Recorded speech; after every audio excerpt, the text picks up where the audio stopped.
Okay, so we're going to continue on from last time, and now we're asking the question, can we move on from what we learned last time using this point slope form? Okay, so I want to start off by just reviewing what we went over last time. So if you had something like a 2 and a 5, so x is 2 and y is 5, you had 1 point, and you knew the slope, which in this case is a negative 2, but if it was rise over run, it'd be a negative 2 over 1. So you would have this line here. So if you have a line, can you turn this information into y equals mx plus b from this line? Well, you can by using this formula, the point slope formula. And how you do that is this is one of the points on the line. It's 2 and 5. It's right here. And we know the slope of the line is a negative 2. So we just put this information into the point slope form. The y is simple, it just stays y. The y1 is the only other option for y, which is right here. It's the 5. The m, well, it tells you what the m is. The x stays the x. And the x1 would be the only other option for an x. Once you do that, you do simple algebra. You distribute.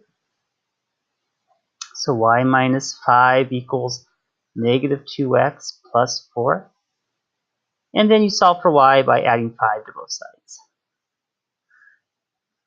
So y equals negative 2x plus 9. That's what we learned last video, is how when we're given a point, we're given the slope, how we can use this point slope formula to turn it into this y equals mx plus b, or what's also known as the slope intercept form.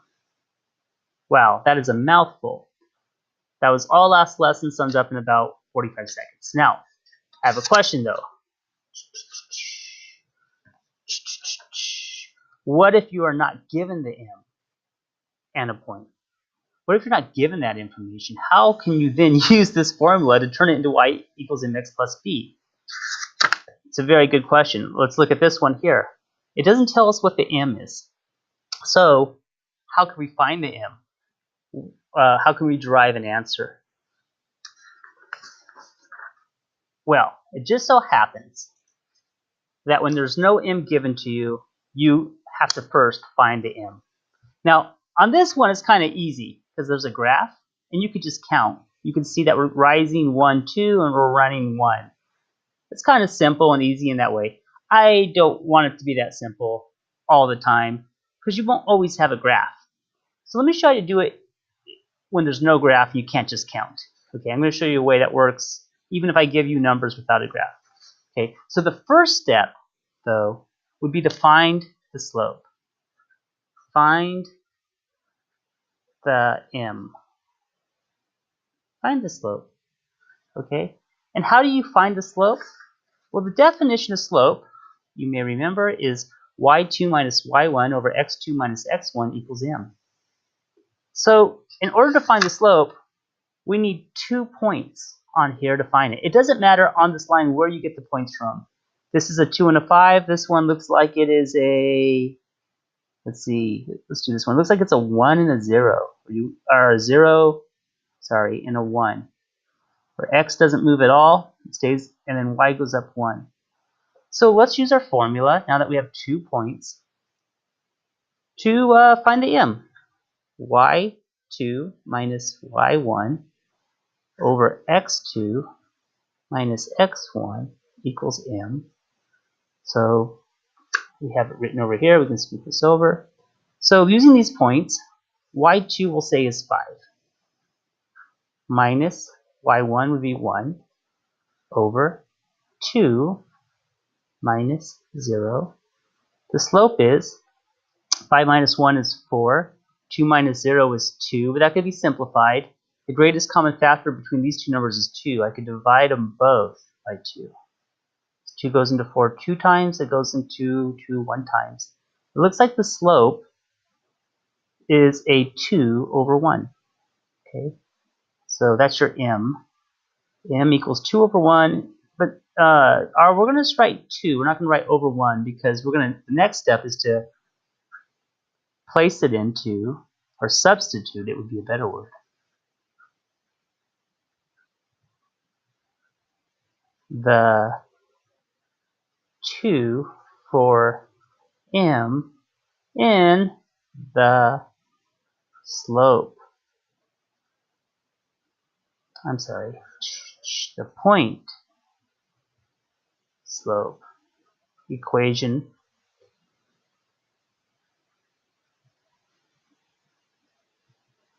Okay, so let's do that real quick. So the first step is find the m, not find the m, but find the m. The second step is put it into the point slope equation. So y minus y1 equals m times the quantity of x minus x1.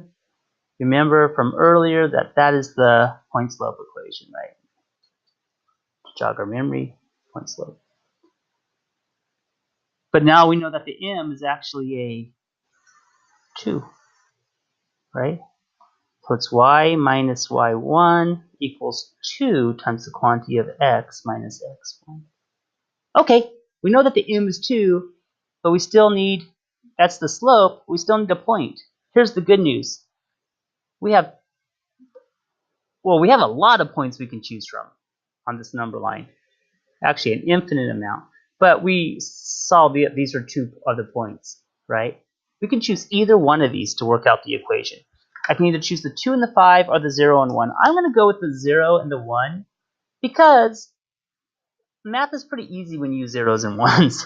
So let me go with those numbers. So y stays y minus, if I go with a 0 and a 1, which one of these is the y? The 1. Equals 2 times x minus, which one's the x? The 0. Okay, you get the answer in 2 moves. So here we go. You distribute, and you have y minus 1 equals 2x, and then 2 times the negative 0 is just nothing. And so then you would add 1 to both sides. Y equals, let's cancel, 2x plus 1. Or another way to say that is you have it in y equals mx plus b. So, first step is find the m. Second step is use the point slope equation. The third step is solve for y. And let me just write those to the side here. First, I actually have a better way to do this. Well, let me just write it. First, use the definition of slope. Second, use the point slope formula.